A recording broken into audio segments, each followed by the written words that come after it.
Run this crazy house where we have washer and dryer downstairs and upstairs. This one was already here, so I didn't really do too much. So I did add this little piece here, which is a filter, and then I changed these pipes out around. I pretty much just hung them how I could. However, what was interesting is this pipe didn't go actually anywhere. It didn't even exist. It didn't even go outside.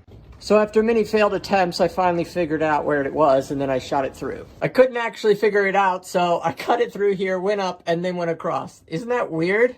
So I discovered if I tried to go through here all the way across, it would actually have hit the deck. So I had to go lower below the deck and then go out.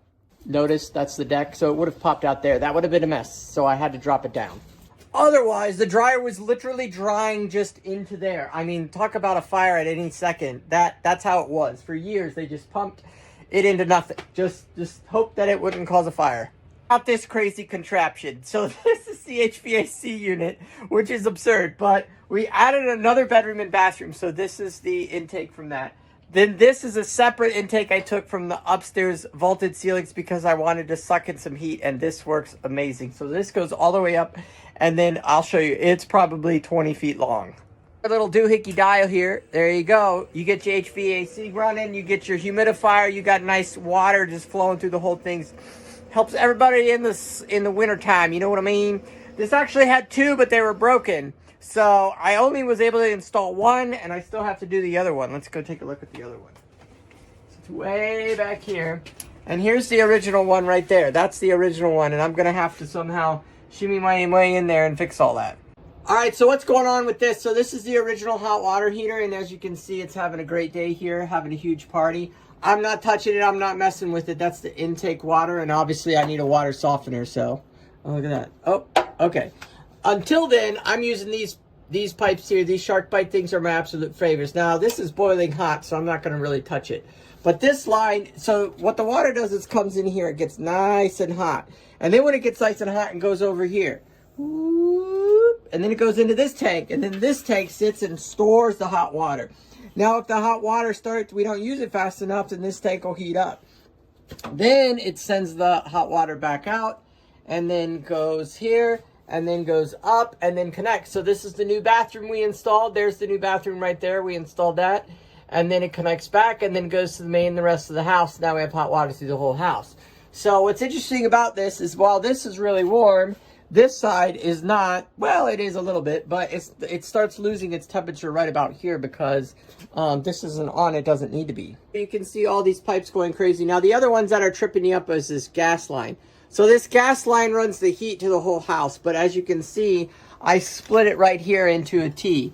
This then runs the two hot water heaters. So one here, and that just comes up here. And then I ran it to here, dropped it in there, dropped it down there. And the same for the other one. That one I just ran another line because I couldn't figure out how to get it. That huge crazy hookup mess. What I decided to do was why not get a third hot water heater? No, we actually won that at a pallet. This is a 73-gallon hot water heater, and that is basically the backup. And this thing, I can just literally take that old one out and slide this one in, and we'll be good to go. This part, as far as the top vent, this top vent was already here, and it top vented out, as you can see, and then went and connected to this main one, which was the heat for the whole house. So I figured why not do the same? So I went to Menards, grabbed this little attachment here, and top vented it, and then connected it there, and we're good to go. We're top venting out as well. Now this is the main vent for the HVAC, which is the heat, and this runs the whole house. Now what I have actually on this is just the fan running. That's what you can hear in the background. I also have a little device that will save us for our noses.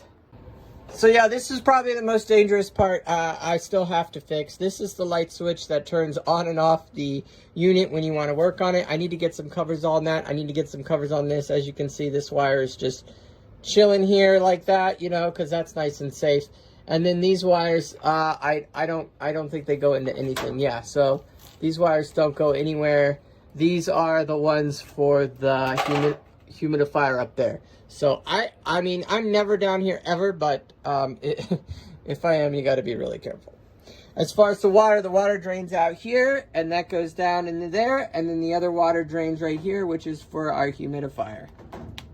So yeah, basically with this, I have unlimited hot water. I know some people like those things with their like instant hot water heaters or whatever, and they run through the coils and everything.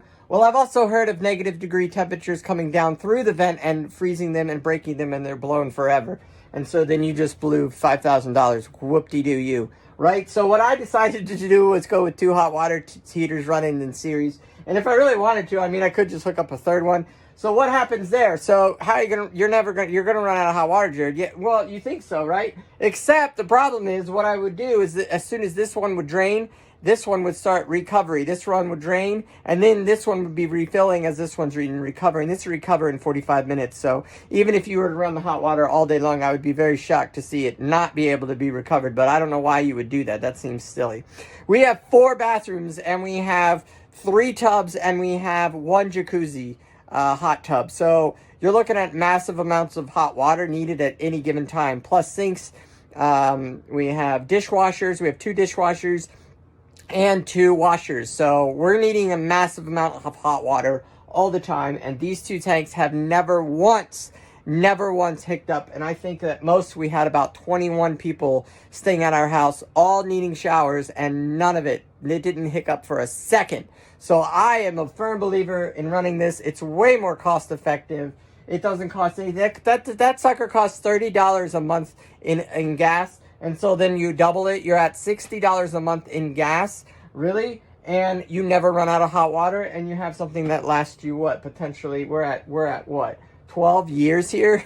Maybe even longer. We're going to just wait till it blows up. I mean, it hasn't stopped. It keeps going. So now I got another one in the backup. So highly recommend running your hot water heaters in series like that. And if you need help doing it, I'd love to help you. Okay, the last thing I want to mention here besides the electric is this is the other gas line that comes down here. That was just dangling, so I attached it there. And then down here you can see the hookup, and this goes to the dryer. So we switched this from an electric dryer to a gas dryer. Here's the electric for if I wanted to hook up a dryer to electric-wise, but I like the gas dryer down here. Also, it saved me another 220 volts, and I'm going to talk about that next. So yeah, I hope you like, follow, and share, because next we're going to talk about electricity and I forgot to mention the water that drips out of here.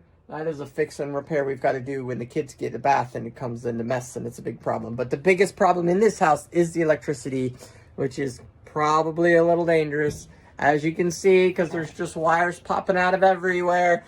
So we're going to get that next. Please like, follow, share. See you soon.